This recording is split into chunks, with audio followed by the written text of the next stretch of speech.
Reka dusome ijambo ry'Imana mu butumwa bwiza bwa Yesu Kristo ko bwanditswe na Yohana soma 26. Ubutumwa bwiza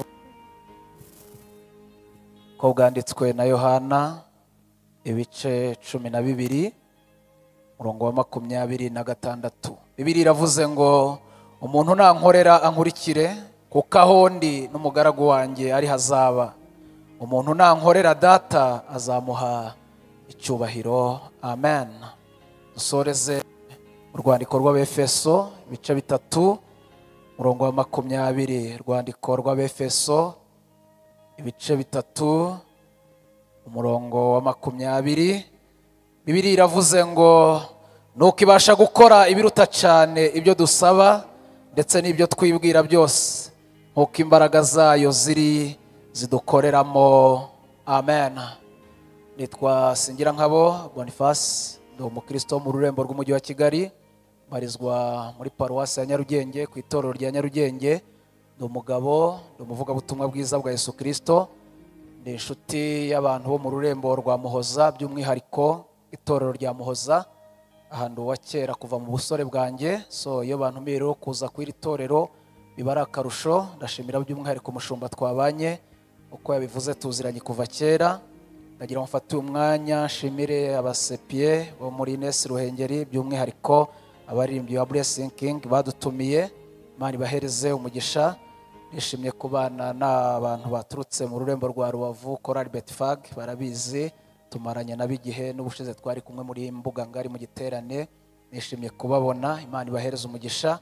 Kozi w'Imana Christophe twazanye, Imana imuhe umugisha, ndetse na mwene data Gatabazi wavuye muri Kabuga, nawe Imana imuhe umugisha, na Eric wavuye Nyarugenge, nawe Imana imuhereze umugisha. Ndagira ngo munyemerere mvuge ku ijambo ryitwa gukorera Imana ugwije imbaraga. Ndavuga umwanya mutoya, shaka kuganira ku ijambo ryitwa gukorera Imana ugwije imbaraga. Uyu mwanditsi yavuze amagambo akomeye, aravuze ngo umuntu nankorera ankurikire kuko aho ndi n'umugaragu wanjye ari hazaba. Umuntu nankorera data azamuha icyubahiro.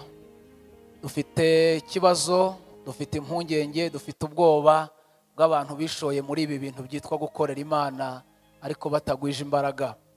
Turagira ngo dushimire abaririmbyi baduteguriye iki giterane gifite iyi ntego baduhaye iri mu Befeso. Ngira ngo ntago ndi buze kuhatinda cyane. Narinze ko ndavuga kuri puwe enye ariko ngiye kuvuga kuri ebyiri gusa. Narinze ko ndavuga ku ijambo ryitwa gukorera Imana, nka definisa iryo jambo gukorera Imana ni iki. Ubundi ikibazo dufite ni uko abantu baba mu bintu ariko badafite definisiyo yabo, ubusobanuro bwabyo. Ubundi gukorera Imana ubwabyo ni inyigisho kwayo. Nari kuvuga icyo, nkaza kuvuga abakoreye Imana, nkaza kuvuga amasoko tuvomaho imbaraga zo gukorera Imana, nkaza no kuvuga ku nyungu zo gukorera Imana. Ariko kubera umwanya wanjye uko ungana, reka nkuremo puwe ebyiri gusa aba arizo mvuga. Nshaka kuza kuvuga ku bakoreye Imana, nze no kuvuga amasoko 4 tuvomaho imbaraga zo gukorera Imana. Nimuvuge ngo amen. Bibiliya ijambo ry'Imana itubwira abagabo bakoreye Imana. Hari umugabo witwa Yosuwa na Kalebu, hari umugabo witwa Mose, hari umugabo witwa Samweli, hari umugabo witwa Yesaya, hari umugabo witwa Paulo, hari umugabo witwa Abrahamu. Aba bagabo bose ni abagabo bakoze bagwije imbaraga. Reka mvuge gatoya kuri Yosuwa na Kalebu. Ni bamwe mu bagabo 12 bajyanywe gutata igihugu Abisirayeli bajyagamo, ariko abo bagabo bajyanywe ari 12. 10 muri bo bitwaga abakozi bakorera Imana ariko batagwije imbaraga, kugera ku rwego babonye Abanaki ngo birebye imbere y'Abanaki ngo babone bameze nk'inzige. Iyo ukorera Imana itagwije imbaraga, uririmba nk'inzige, ubwiriza nk'inzige, udiyakona nk'inzige, ushumba nk'inzige. Ariko iyo wakoreye Imana waragwije imbaraga imbere y'Abanaki, wibona nk'umunyembaraga, wibona nk'umunyamasengesho, wibona nk'umuntu udasanzwe. Yosuwa na Kalebu baragarutse bageze imbere ya Mose na Aroni, imbere y'iteraniro. Abagabo bari baragwije imbaraga, bamaze gucibwa intege n'abandi bo kuko bari baragwije imbaraga. Babwira Mose na Aroni ngo ntimushye ubwoba, Abisirayeli ntimugire ikibazo, igihugu Imana yadutumyemo twarakibonye, n'abo banaki twarababonye, ariko Imana yadukuye kwa Farawo mu myaka 430 ikatwambutsa inyanja itukura, ikaduha amanu mu butayu, tukaba twujuje umwaka turi abagabo, abana bacu bakaba biga, tukaba turi muri kaminuza, tukaba twambara tukabera. Niba Uwiteka atwishimira, azatujyana, azatugeza mu gihugu azakiduha. Abanaki tuzabarya, abarya ibitsima ntibafite ikibakingira. Urasabwa kuba mu buzima ukorera Imana umeze nka Yosuwa, umeze nka Kalebu, waragwije imbaraga.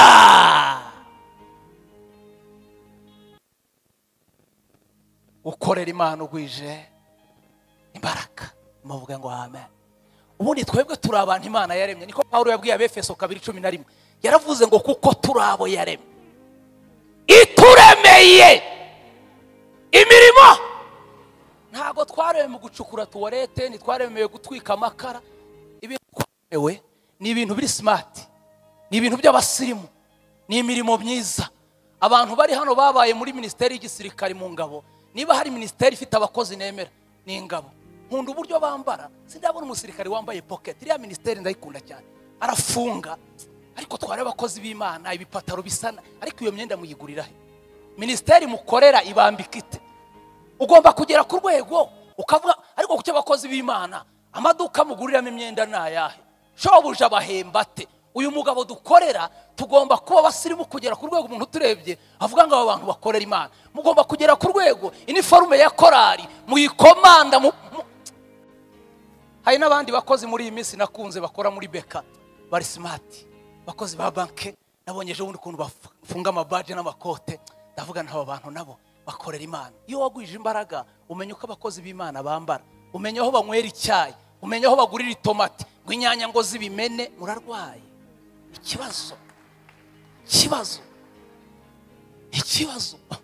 Ugomba kugera ku rwego ukorera Imana waragwije imbaraga, ukambara abantu bakavuga ngo uyu muntu arambara, ukarya bakavuga umuntu ararya, ukishima bakavuga uyu muntu arishima, ukaririmba ukageraho ugakabya. Ugomba kugera ku rwego uririmba bakavuga ngo ariko kuri ya muntu aririmba agakabya. Ujye ubabwira uti ni impamvu z'akazi.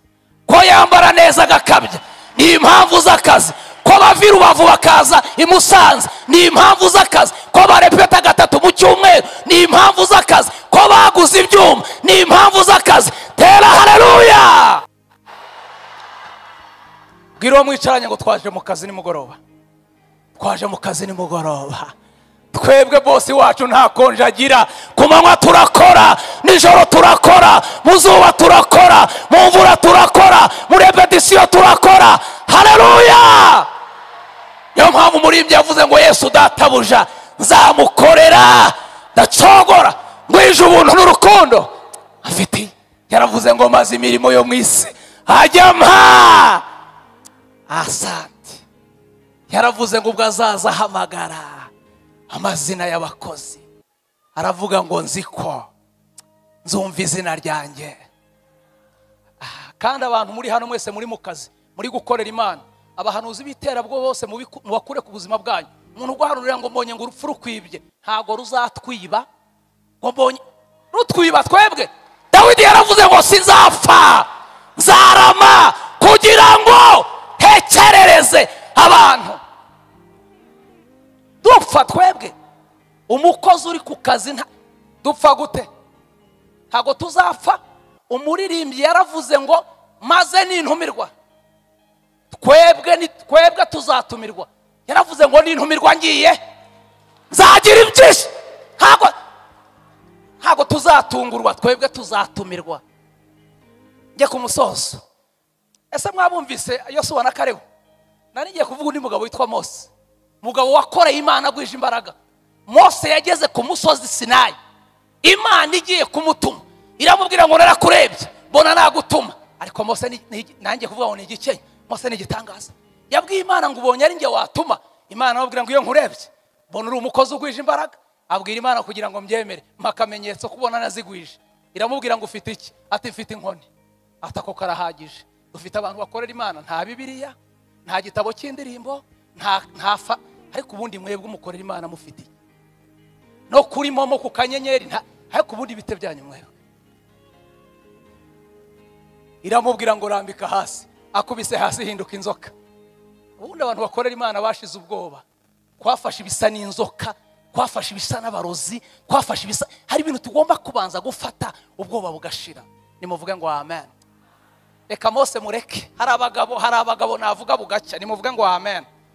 Kugira ngo dusenge, narivuze ngo dufite amasoko tuvomaho imbaraga zo gukorera Imana. Abantu bose bavomye kuri aya masoko, iyo bakoreye Imana birakunda. Niyo mpamvu wa mwanditsi niba ari nde wavuze ngo niba ari Yosuwa na Kalebu, Imana rero babwiye ngo nimunkorera neza n'imvize zarinda ziburuyenzi ntibahetse. Amasoko tuvomaho imbaraga zo gukorera Imana, harimo isoko imwe turi mu minsi 10 yayo, isoko yitwa Umwuka Wera. Mu masoko tuvomaho imbaraga zo gukorera Imana, niba hari akaga gahari, ni ukuririmba utaruzuye Umwuka Wera, ni ukubwiriza utaruzuye Umwuka Wera, ni ukudirije utaruzuye Umwuka Wera. Birabangama, biravuna, biraryana. Uzi guteretwa n'umusore utaruzuye Umwuka Wera, atereta akora kwibere. Mureke mbabwire, kibazo ngo hari korali yabayeho kurya bajya muri repetition ngo bakora indirimbo, bakora amageste y'amadanse. Muzi ko hari amadanse ya kera twayadukora ameze gutya, ariko naho nabonye haje bya gutya. Ubundi kera hari utugeste abantu bajyaga bakora tumeze dutya. Nabo bari kurepeta ngo bavuga ngo bakora izo geste za gutya. Umukobwa ahagaranye n'umuhungu, bakoze gutya, umuhungu arabusanya ahita ahindukira akubita n'umukobwa, akubita kwibere ry'umukobwa, abwira dirije ati diri icyo gitero tugitindeho. Ariko ese rashize mwakagira Imana mwe. Uyu mwuka abantu buzuye utuma bagirira irari mu murimo, no mwuka umeze gute? Niyo mpamvu umwanditsi w'ibyakozwe n'intumwa igice cya mbere umurongo wa 8 yaravuze ngo icyakora muzahabwa imbaraga Umwuka Wera n'abamarukira muzaba abagabo. Isoko ya mbere tuvomaho imbaraga zo gukorera Imana ni isoko yitwa Umwuka. Isoko ya kabiri tuvomaho imbaraga zo gukorera Imana ni isoko yitwa gusenga. Kugira gute? Gusenga. Niba uririmba senga, niba ubwiriza senga, niba uhanura senga, niba ucuruza senga, niba wiga senga. Igihe cyose uzaba mu buzima udasenga, gukorera Imana bizakugora. Niyo mpamvu Yakobo yavuze 5:16 yaravuze ngo mwaturirane ibyaha byanyu kugira ngo mukizwe. Aravuga ngo gusenga k'umukiranutsi kugira umumaro mwinshi yasenganye umwete. Iyo ni isoko ya kabiri tuvomaho imbaraga zo gukorera Imana, yitwa kugira gute? Murabivuga ariko ntimubikora, murabiririmba ariko ntibubikora. Iyo umuntu yasenza akaririmba urabyumva, iyo umuntu yasenza ukabwiriza urabyumva, iyo umuntu yasenza agacuruza urabyumva. Amasengesho agira rukuruzi, afite uburyo akurura. Nimuvuge ngo amen. Tumye nibuka ibyakozwe n'intumwa 12. Hari umugabo witwa Herode igeze yica Yakobo anezeza abantu, ngo arangije ariyongoza ajya gufata umuntu ukorera Imana ugwije imbaraga witwa Petero, ngo agiye kumuha abantu ngo abanezeze, ngo amasahara aramurengana, ngo amuraza hagati y'abasirikari 16 bane ngo aramuboha. Muzasoma igice cya 12, Bibiliya yavuze ngo abitorero bakoresha imbaraga ya kabiri bagira bateyemwe. Uzi ko basenze isengesho rivuga ngo Petero ntapfa, amasengesho ajya kuraho urupfu. Petero ngo arangije ngo arasinzira. Uzi ko hari igihe dusenga abantu bagasinze. Buri amasengesho yabera atanga ibitotsi ku bantu. Nimuvuge ngo amen. Ngo mu gicuku marayika araza mukoraho aramubwira ngo sohoka. Yaciye hagati y'abasirikari 16 aca ku miryango 3 yari ikomeye ikinze. Uzi ko amasengesho ajya kunyuza ku barozi ntibamenye ko batambutse, akakunyuza mu mpanuka. Murasabwa gusenga ukagera ku rwego ugira ibintu utambuka ntibimenye ko wabitambutse. Iyo ni isoko ya kangahe? Yitwa isoko ya kabiri. Yitwa mugomba kugera ku rwego muririmba indirimbo mwasenze, mugahimba indirimbo mwasenze, mukava mu bintu byaje ntazi byari byo kuguguringa. Nimusenge, nimuvuge ngo amen. Akantu mu minsi yashize nabwiye abantu mbona basetse bagakatinze barakazerereza, ariko ndi gutangazwa n'indirimbo za gospel. Bagiye kuronshinga indirimbo ahangaha, abantu bakandika indirimbo bakayishyira kuri YouTube, ikamara umwaka irebwe n'abantu 50. Ariko indirimbo ya Sekira bayishyira kuri YouTube ikamara ukwezi ifite views miliyoni, ukibaza indirimbo y'abantu basenze n'indirimbo y'abantu batasenze kubera iki izi ndirimbo usanga imbaraga nyinshi zijya ku ndirimbo z'abantu batasenze? Ibibazo biranyobera. Nimusengera indirimbo mugiye gushyira hanze, mwiza nk'abari muri competition.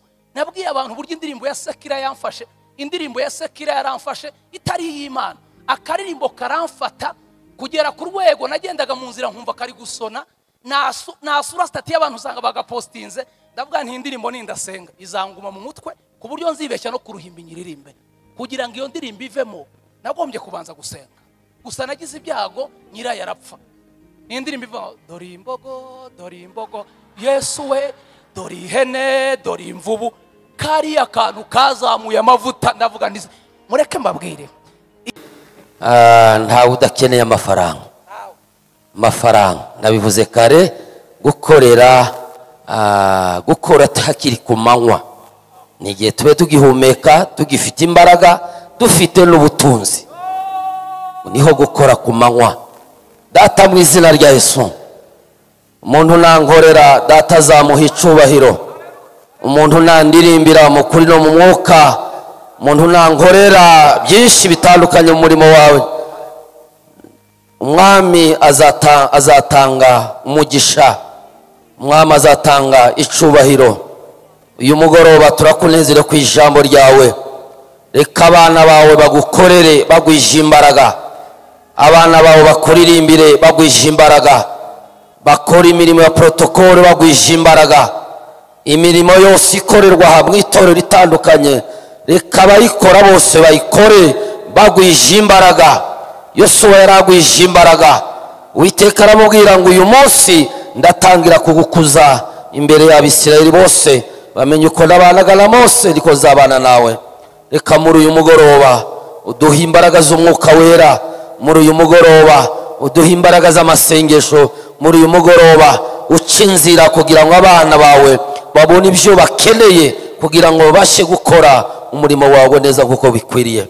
Umugaragu wawe muhe umugisha kuko amagambo wamuhaye, reka agiriremo imitima y'ubwoko bwawe, kandi buri wese afata umwanzuro wo kugukorera agwije imbaraga.